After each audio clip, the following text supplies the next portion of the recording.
Sorry, I had a feeling. I had a feeling that's what happened again. Sorry about that. Okay. Oh, okay. Bye.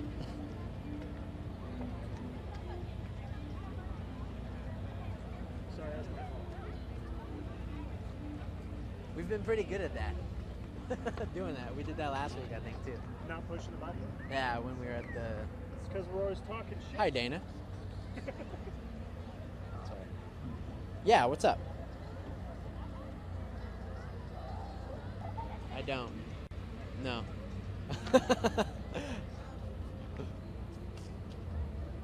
There is some good food here. Should I just walk over to someone and ask them to hand me a plate of food?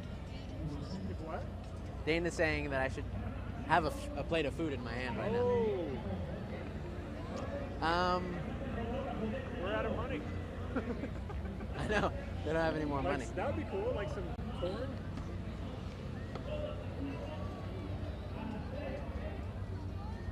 I agree with you. I agree with you. I should have made that happen.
This is Channel 2 News, coverage you can count on.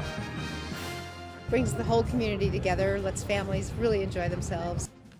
This weekend marks the return of Northern Nevada's largest annual Cinco de Mayo festival. All the details on what you can expect at this year's celebration of Hispanic heritage tops tonight's edition of Channel 2 News at 6:30. Good evening, I'm Jennifer Burton. Thanks for joining us tonight. It may not be the 5th of May yet, but Northern Nevada is already celebrating Cinco de Mayo. Ryan Candidate joins us live at Grand Sierra Resort where all the festivities are going on. Nice hat, Ryan. How's it going? Yeah, it's going good down here, Jen, and thanks. I appreciate it. We met a couple friends down here who are letting me borrow this thing, and I mean, check it out. It's huge. I mean, and it actually bounces a little bit, too. I'm going to have to really get out of the way here because the hat is so big to actually show you what is going on behind me, though. As you can see, there's a whole bunch of rides and other activities, music. You can see the crowds who are actually gathering there right now for some of Mexico's most popular music and bands. couple of out-of-town bands that have been up in the top 40s in the past or currently, like Los Tiranos del Norte, also Los Cadetes de Linares. It's regional Mexican music. It's really traditional. But it's not just music that people are enjoying. Down here you'll find plenty of food, dancing, and well, more dancing. Specifically, horses that dance. And organizers tell me nearly 25 to 30% of the Reno community is Hispanic, which is why in the past this festival has drawn crowds upwards of 35,000 people. Now historically, celebrations recognize the Battle of Puebla. But interestingly enough, Cinco de Mayo is more widely celebrated in parts of the U.S. than it is in Mexico. It's not necessarily celebrated in Mexico like it is here, and it's probably more celebrated on a one night have fun type of celebration for most Americans, but this is a whole weekend of different activities that the family can enjoy. And if you haven't had a chance yet to come down and listen to the music or check out the vendors or find some big floppy hats, you can still do so. The festival actually ends tonight at 8 o'clock, and then the rides, those actually close down at 10. Covering the story live at the Grand Sierra Resort, Ryan Canada, Channel 2 News. Thanks, Ryan. Looks like a great festival down there. Well, today is May 1st, which is also known as May Day and International Workers' Day. May Day has shared a date with International Workers' Day since the 1880s. At the time, labor movements around the world were fighting for fair work accommodations, such as 8-hour workdays and unions. The date aligns with the anniversary of the Haymarket affair in Chicago, where police killed 4 people at a peaceful protest after someone threw a bomb into the crowd. Today, May Day is often a day of protest for labor unions around the world. The people come out to rally, but sometimes the demonstrations can turn violent. May Day protesters in Turkey ran into police as they tried to march into Istanbul's iconic Taksim Square. Security forces detained most members of the group in an effort to prevent the march. Scuffles broke out when demonstrators resisted, and one police officer was seen spraying tear gas. The square is symbolic as the center of protests in which 34 people were killed in 1977. The government designated another area in Istanbul as the authorized gathering space for those observing International Workers' Day. May Day demonstrations are also being held in Paris at Place de la Bastille. Protesters are upset over a labor reform bill set to be debated in Parliament later this week. Now, here's meteorologist Angela Schilling's first look at the Pinpoint 2 forecast. And we're finally starting to warm up again around here. We got some beautiful pictures. This one was sent in by Dawn Mahan, and this one is over at Crystal Peak Park. And you can see, of course, the water in the river, which is nice to see with our drought and what we saw last year. Big difference this year, and also we can enjoy the sunshine today.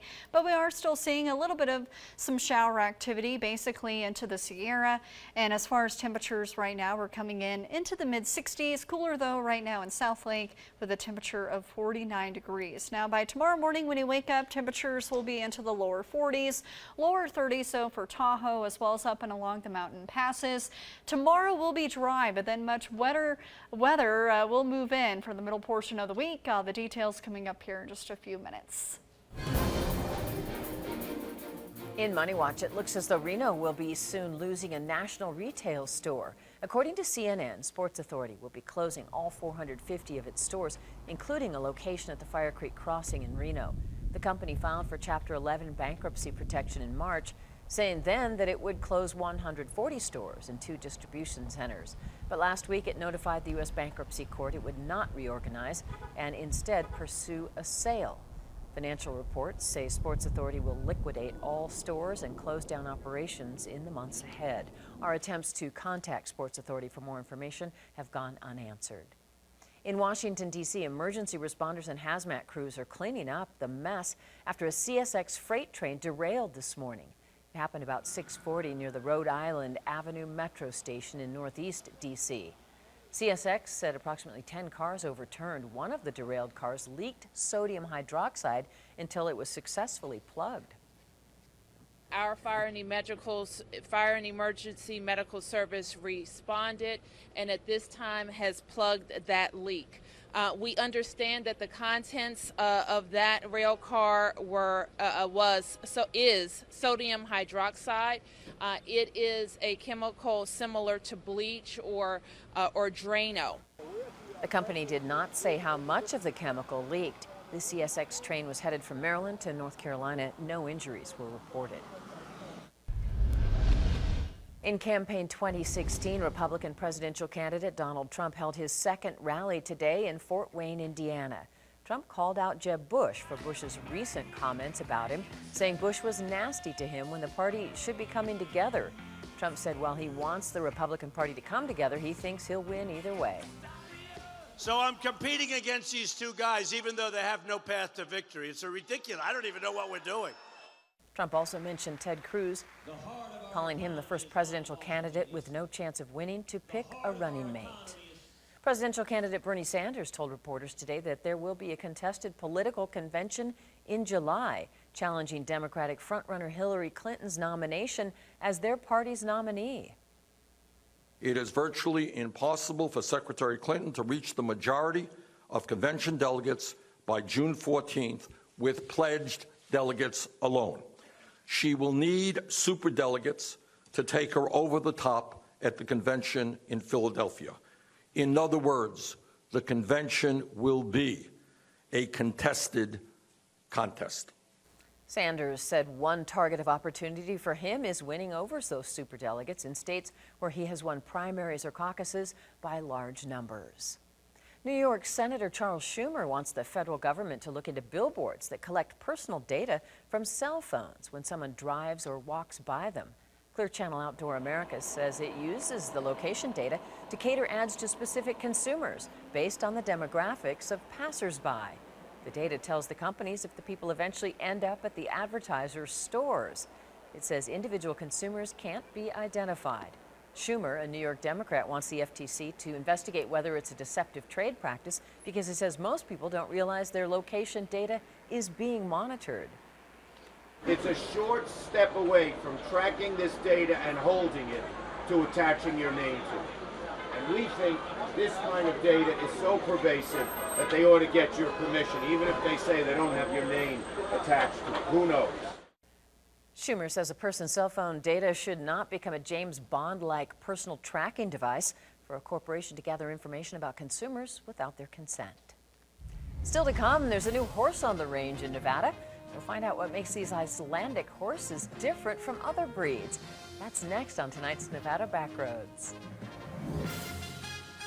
You're watching Channel 2 News at 6:30 with Jennifer Burton, Dallas Kalogny on sports, and meteorologist Angela Schilling with your Pinpoint 2 forecast.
Quarter horses, curlies, and Morgans all make up part of the equestrian scene in Nevada, but there's a new horse on the range. Jack Sutton has the story of an Icelandic transplant in tonight's Nevada Backroads.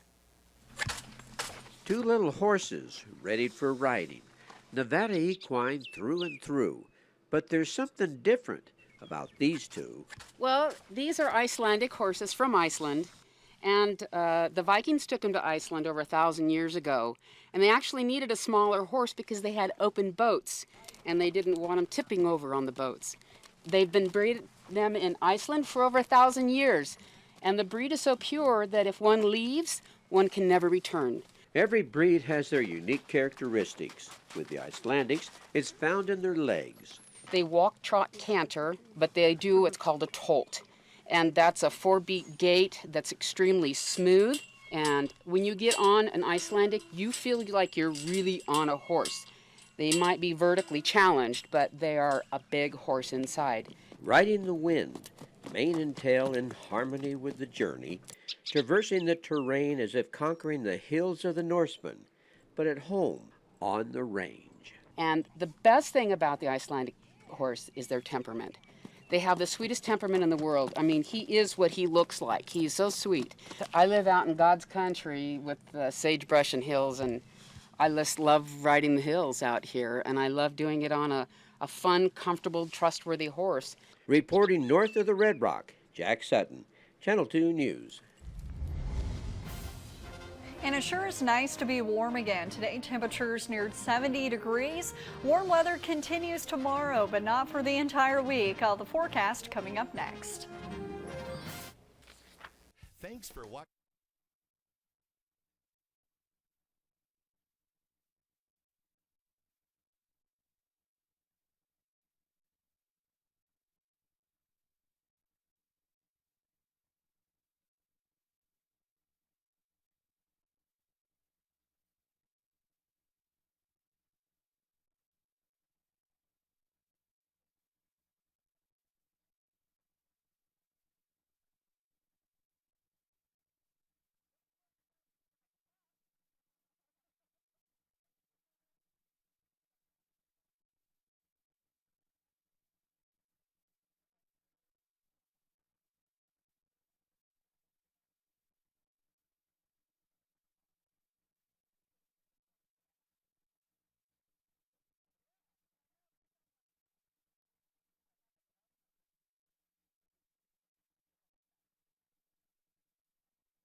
Welcome back. A mobile home in Gardnerville was destroyed after a 2-alarm fire this morning. It happened at the Kings Lane Mobile Home Park just off US 395 in Gardnerville around 10 a.m. According to the East Fire Protection District, no one was home at the time. Fire crews called for backup because of the proximity to other homes, but no other homes were damaged. Officials say the fire started in the central part of the home, and the cause is still under investigation. The Red Cross assisted the people who were renting the home. Now, here's meteorologist Angela Schilling's Pinpoint 2 forecast. And if you've wondered where the warm weather went, it's back today. Today, temperatures finally seasonable for this time of year. We made it up to 68 degrees this afternoon, which is basically right where we should be for this time of year. Average is 69. This morning, though, we dropped down to 37. So it was a little bit cool to start, but our high this afternoon was 68 degrees, and we're actually a good 5-10 degrees warmer at this hour than we were yesterday, and where that puts us is into the mid-60s, coming in at 65 degrees out at the Reno airport, and winds are coming out of the east at 6 miles per hour. Humidity 25%. Dew point is at 28. We still have a little bit of some moisture, and that's why we still are seeing a little bit of some cloud cover and even a possibility for an isolated shower thunderstorm here over the next couple of hours and tomorrow too. But as far as your weather headlines, again, most of us will stay dry. All of us will continue to heat up over the next 24 hours, and we will see a mix of sun and clouds as we start off the work week, as an area of high pressure will move in. However, again, still a little bit of some moisture to work with. You can see the cloud cover here on our satellite and radar, as well as some showers up in the southern Sierra, but things are starting to wind down overnight tonight. All of us will stay dry, but once again, for your Monday afternoon, I can't rule out an isolated shower thunderstorm. So put this into motion. Here we are at 4 o'clock. Notice starting to see some showers in the Sierra. Possible we could also see some thunder and lightning too. And then once we get into Tuesday, this ridge will start to move a little bit farther east, and that will open the door for more cloud cover to move in. And then once we get into Tuesday night into Wednesday, a cold front will move through, and that will be the first time where we could see a decent amount of rainfall down to the valley floor, and even a little bit of some thunder and lightning. More cloud cover tomorrow to the south with temperatures into the 60s. Warmer though into the central portion of the state, into the mid 70s. Finally feeling like May now. Overnight lows will be into the 40s. Cooler to the east though, with overnight lows in the 30s. In the valley tomorrow, warmer than today. Most of us into the lower 70s, 73 in Reno, but cooler back off to the west with afternoon highs into the 60s. So tomorrow we will still start off a little bit on the cool side, with temperatures into the lower 30s for Galena. Most of us though near 40 degrees in the morning. Afternoon highs, so it's going to be mild into the lower 70s, and a nice day at Tahoe too, with a high of 61 degrees, mix of sun and clouds, and an isolated shower or thunderstorm. And Reno tomorrow, we're going to be in the 70s, so it's going to be very pleasant, a high of 73 degrees. Most of us will stay dry tomorrow, but I can't rule out an isolated shower or thunderstorm. Much better chance though for showers and thunderstorms Tuesday night into Wednesday, as well as Wednesday afternoon.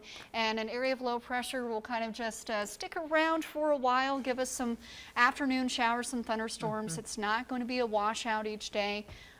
But here we go for the start of May. More rain in the forecast. All right. Happy May Day. Yeah, happy May Day and a day to wear pink. Yep.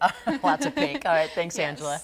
Coming up in sports, the Reno Aces were looking to grab a win today in their homestand finale. Dallas will have the results coming up next.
It's usually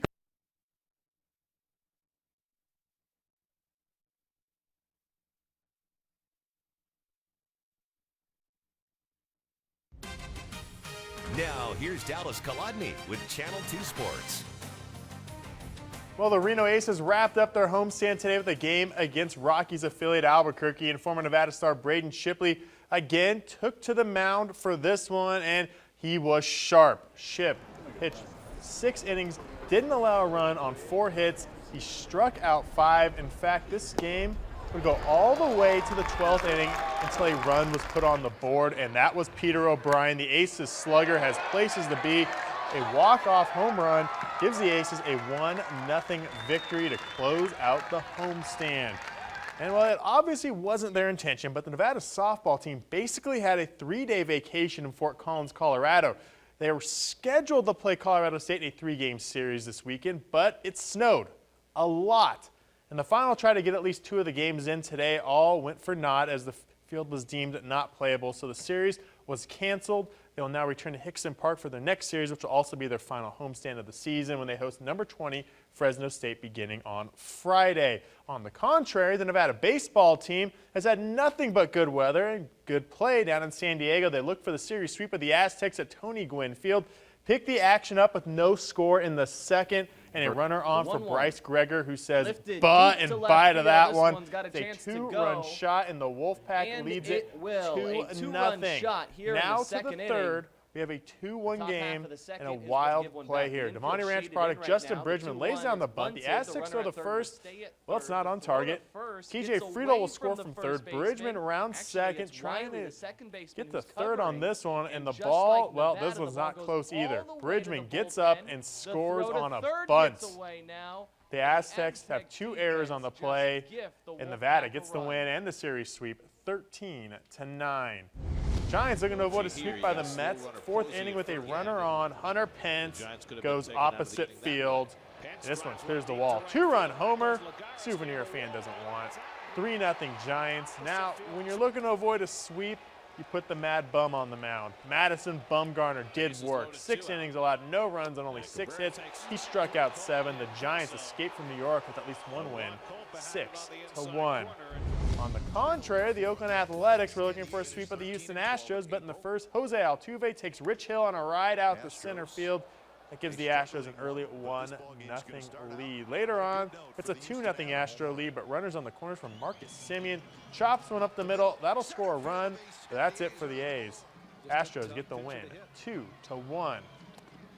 Well, the Golden State Warriors' bid to defend their NBA title got a little more difficult when superstar Steph Curry went down with a sprained knee. Now, he could and should return to the court in a couple weeks, but the Warriors need the win in order for that to happen. They hosted Portland in Game 1 of the Western Conference semis, and the Warriors came out to play in the end of the first quarter. Andre Iguodala to Klay Thompson, and the other half of the Splash Brothers buries the 3. Warriors by 20 after the first quarter. Late in the second quarter, Damian Lillard on the drive. Draymond Green, tough defense, forces the miss. They're going the other way, and Harrison Barnes waiting in the corner, and he'll rattle in a 3. Warriors take Game 1 easy, 118-106. A wild, spectacular, crazy, insert whatever adjective you want, race in Talladega, the Geico 500. Lap 96, Austin Dillon gets squeezed into the wall, and Chris Buescher gets clipped and tumbles 3 times down the backstretch. He was all right, but still a crazy wreck. They weren't done, though. 28 to go. Kurt Busch hooks Jimmy Johnson into the wall, and nearly half of the 40-car field is in this wreck. Again, aside from the cars, drivers, they were okay. Some guys were a little mad. And then here's a scary one. Danica Patrick, Matt Kenseth. Patrick hard in the inside wall. Kenseth flips into the inside wall. They were also okay, but another caution comes out, and they weren't done. They will race through the tri-oval, come into the checkered, and in the back of the pack, Kevin Harvick hard into the wall. Keselowski survives, wins the race to the line, his second win of the year. Kyle Busch second. Austin Dillon recovered for third. And then over to golf, where they still aren't really playing, Jen. It's still raining in New Orleans. Again, a few rounds in, but not much. Johnny Vegas, Brian Stewart sit atop the leaderboard. I guess it'll clear up eventually. Eventually, they'll finish that tournament. All right, thanks, Dallas. We'll be right back. Stay with us.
Angela's here to explain why it feels like March lately.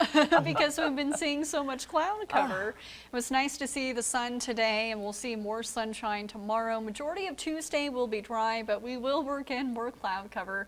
By Wednesday, though, that's when we do have a decent chance. We're seeing showers and thunderstorms mainly in the afternoon, and that wet pattern will continue through Friday at least, but not quite as high of a chance over next weekend. Temperatures will be into the 70s for Monday and Tuesday. A little bit cooler though for the middle portion of the week. I know that's a lot of icons there with rain and showers and thunderstorms, but it doesn't mean it's going to be a washout each day. It just means that in the afternoon we could see those showers and thunderstorms, and highs not too bad into the 60s. See, I need to get my car washed, but that's not looking good to get my car washed. Tomorrow, do it tomorrow, Dallas. There you go. Then we'll get rain. All right. Yeah. Thank you for joining us. We hope to see you back here tonight at 11. Have a good night.